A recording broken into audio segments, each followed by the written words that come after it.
ഗോതമ്പ് പൊടി വെച്ചിട്ട് ഒരു അടിപൊളി ബ്രേക്ക്ഫാസ്റ്റ് അല്ലെങ്കിൽ ഡിന്നറായിട്ട് നമുക്കിത് കഴിക്കാം. അടിപൊളി ടേസ്റ്റാണ്. പിന്നെ പെട്ടെന്ന് ഉണ്ടാക്കിയെടുക്കാൻ പറ്റുന്ന ഒരു ഐറ്റം കൂടിയാണ്. എല്ലാവരും ഒന്ന് ട്രൈ ചെയ്ത് നോക്കിയിട്ട് കമൻറ്റ് എന്തായാലും പറയണേ. അപ്പോൾ അതിനായിട്ട് ഞാനിവിടെ ഒരു പാത്രത്തിലേക്ക് കുറച്ച് വെള്ളം തിളപ്പിക്കാനായിട്ട് വെച്ചിട്ടുണ്ട്. ആ തിളക്കുന്ന സമയം കൊണ്ട് നമുക്ക് ചപ്പാത്തിയുടെ മാവൊന്ന് കുഴച്ചെടുക്കണം. എന്നിട്ട് ഇതേപോലെ ചെറിയ ചെറിയ ബോൾസ് ആക്കിയിട്ട് നമ്മുടെ തിളച്ച വെള്ളത്തിലേക്ക് ഇട്ട് കൊടുക്കാം. എന്നിട്ട് മൂടി വെച്ചിട്ട് കുറച്ച് സമയം ഒന്ന് വേവിക്കാനായിട്ട് വെക്കാം. അപ്പോൾ വെന്ത് കഴിഞ്ഞാൽ നമുക്ക് ഈ വെള്ളത്തിൽ നിന്ന് കോരി മാറ്റാം. എന്നിട്ട് ആ വെള്ളം ഒന്ന് കളഞ്ഞിട്ട് അതേ പാത്രത്തിൽ തന്നെ കുറച്ച് ഓയിലോ അല്ലെങ്കിൽ വെളിച്ചെണ്ണ ഒഴിച്ചു കൊടുക്കാം. എന്നിട്ട് ചൂടാക്കി കഴിഞ്ഞാൽ ഒരു മുട്ട പൊട്ടിച്ചൊഴിച്ചിട്ട് നല്ലോണം മിക്സ് ചെയ്ത് കൊടുക്കാം.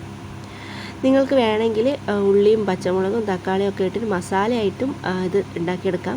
പക്ഷെ ഞാനിവിടെ പെട്ടെന്ന് ഉണ്ടാക്കിയെടുക്കാൻ പറ്റുന്നതുകൊണ്ടാണ് ഇങ്ങനെ ഉണ്ടാക്കുന്നത്.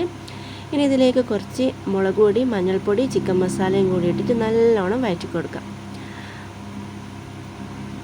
പച്ചമണം ഒന്ന് മാറിക്കഴിഞ്ഞാൽ നമ്മുടെ ഗോതമ്പിൻ്റെ ബോൾസ് ഇതിലേക്ക് ഇട്ട് കൊടുക്കാം.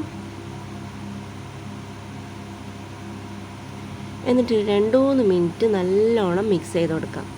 എന്നിട്ട് കുറച്ച് അധികം തന്നെ മല്ലിയിലയും കൂടി ഇട്ട് കഴിഞ്ഞാൽ നമ്മുടെ അടിപൊളിയായിട്ടുള്ള ബ്രേക്ക്ഫാസ്റ്റ് ഇവിടെ റെഡി ആയിട്ടുണ്ട്.